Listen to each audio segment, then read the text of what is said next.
फिरौन को हजरत मूसा अलैहिस्सलाम पर सच्चाई का पैगाम बर्दाश्त नहीं हुआ। उसने कहा, ये तो एक जादूगर है, मेरी सल्तनत के लिए खतरा है। इसलिए उसने देश के सबसे बड़े जादूगरों को बुलाया ताकि वे हजरत मूसा अलैहिस्सलाम को हराएं। मैदान सजाया गया, हजारों की भीड़ जमा थी। जादूगरों ने अपनी रस्सियां और लाठियां फेंकी, वे सांपों की तरह लहराने लगी। लोगों की आंखों को धोखा हुआ। फिर हजरत मूसा अलैहिस्सलाम को आदेश मिला, अपना असा छड़ी फेंको। जैसे ही उन्होंने असा फेंका, वो एक विशाल अजगर बन गया और उन सब जादुओं को निगल गया। ये मंजर इतना साफ था कि जादूगर तुरंत समझ गए कि ये जादू नहीं बल्कि अल्लाह का चमत्कार है। वे सजदे में गिर पड़े और ऊंची आवाज में बोले, हम ईमान लाए उस रब पर जो मूसा और हारून का रब है।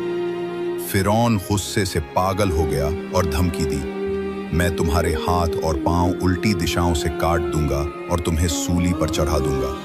लेकिन जादूगर अडिग रहे और बोले, तू जो चाहे कर ले, हम पीछे नहीं हटेंगे, हम अपने रब पर ईमान ला चुके हैं। सबक, जब सच्चाई दिल को छू जाए तो इंसान सब कुछ कुर्बान कर सकता है, यहाँ तक कि अपनी जान भी। सच वो रोशनी है जो हर अंधेरे को चीर देती है।